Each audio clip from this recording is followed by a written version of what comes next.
Manchester City, what is going on? We'll talk about Manchester United very shortly. But with Pep and City, 1 win in 11 for City, 8 defeats along the way, the latest of which was at home to Manchester United yesterday. Right at the death, when it looked like City would win it, they lost it. What the heck is going on? And is Pep still the man to fix it? Ian's a big City fan. Ian, good morning. What do you want to say on this? Good morning, guys. Great show as normal. Thank you, Ian. I've kept my powder dry the last couple of weeks, just listening to everything rumbling along. Basically, in the last 2 years, if you bear with me, Pep has realised that he's been carrying far too many first-team squad players, as it were, the ones that sit behind the bench. Right. So, over the last 2 years, as you know, the household name ones, the Alvarez, Cole Palmer, Hayward Bellis, Latvia, the kid who's tearing trees up at Villa now in the midfield.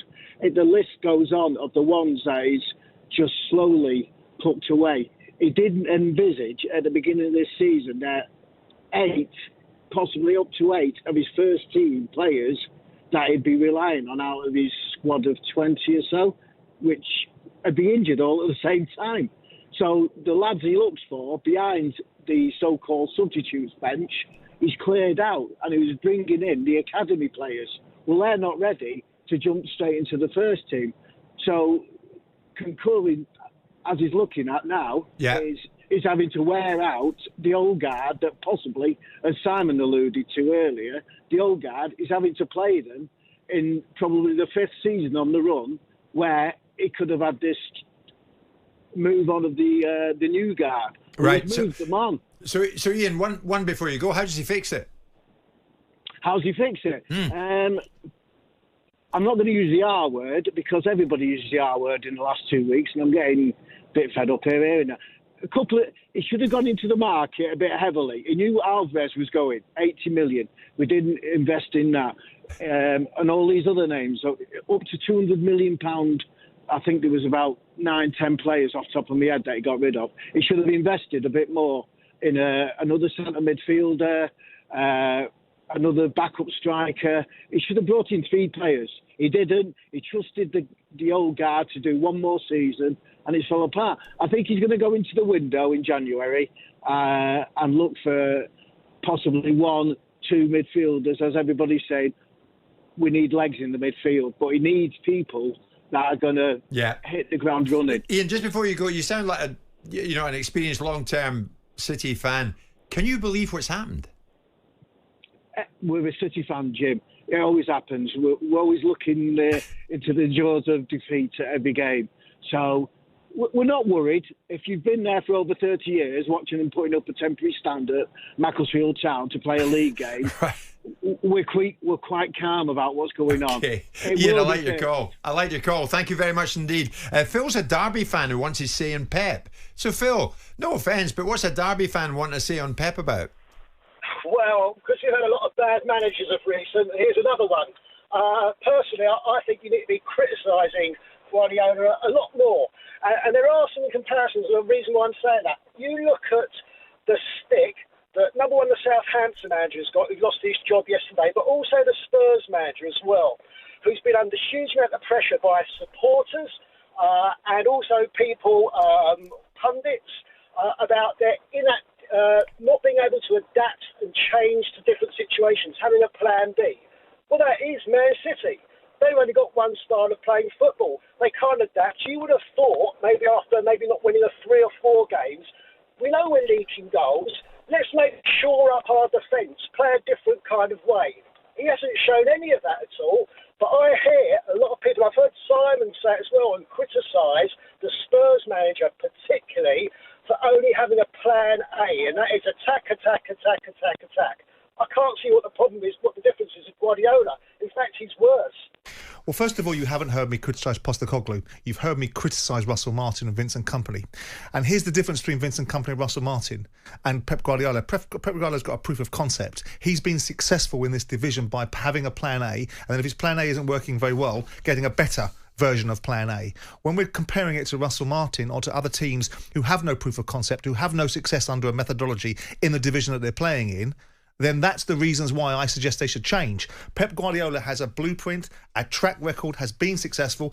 None of these guys in this division that are finding themselves fall foul of the observation of people suggesting they should pivot have any principle of success besides perhaps the Championship. Completely different argument.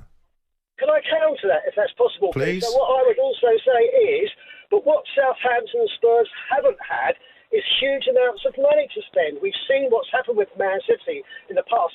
That's not part of Tottenham or part of Southampton. We're talking about a manager having the ability to adapt his playing style dependent on what's happening with his squad, with his team on the pitch. And he's not showing any adaptation at all.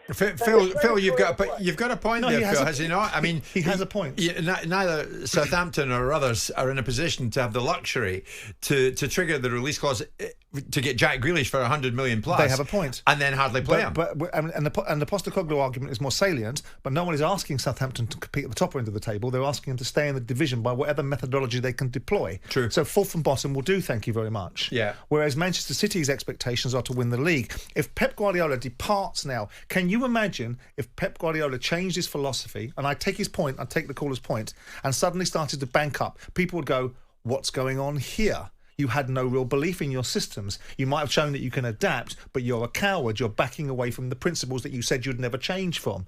I agree that if the circumstances dictate something different, you should do something different. But Pep clearly believes that he can get his way through this. And the fact that they're still fifth in the Premier League, the fact that they're still in the Champions League and will probably get into the playoffs, albeit people suspect they should have got into the automatics, and they'll come out of this tailspin at some point, will be proof of... And if they don't, at the end of the season... If Pep Guardiola finishes 10th in the Premier League and gets knocked out of the Champions Leagues in the very early stages and wins nothing, then I will sit here and go, absolutely wrong, you should have changed. Right. Do you agree with Scott? Manchester City, 8 defeats but only 9 points off the top. Liverpool will have a wobble. So might Chelsea. There's a long way to go yet. Well, of course there is. But the fact of the matter is Liverpool and Chelsea's performances have nothing to do with Man City's wobble. It's got everything to do with what they're doing. And again, the bottom line is that I'm pleased to see it, not because I want to see Man City's demise. I'm pleased to see other teams. But Liverpool and Chelsea would possibly still be at the top of the table, irrespective of Man City had this wobble or not. They're there on merit, not just because Man City have fallen away. I'm going to talk about Amorim and Manchester United very shortly. As we head towards the turn of the year and then looking ahead at a rebuilding of a squad, who's got the bigger rebuild, Guardiola or Amorim? Amorim. Yeah. Amorim's been saying a few things, certainly about people like Rashford and about Garnacho. Going to hear from him after United did a job on City. Jim White and Simon Jordan. Monday to Friday mornings from 10 on AM, on DAB, via the talkSPORT app and on your smart speaker. talkSPORT.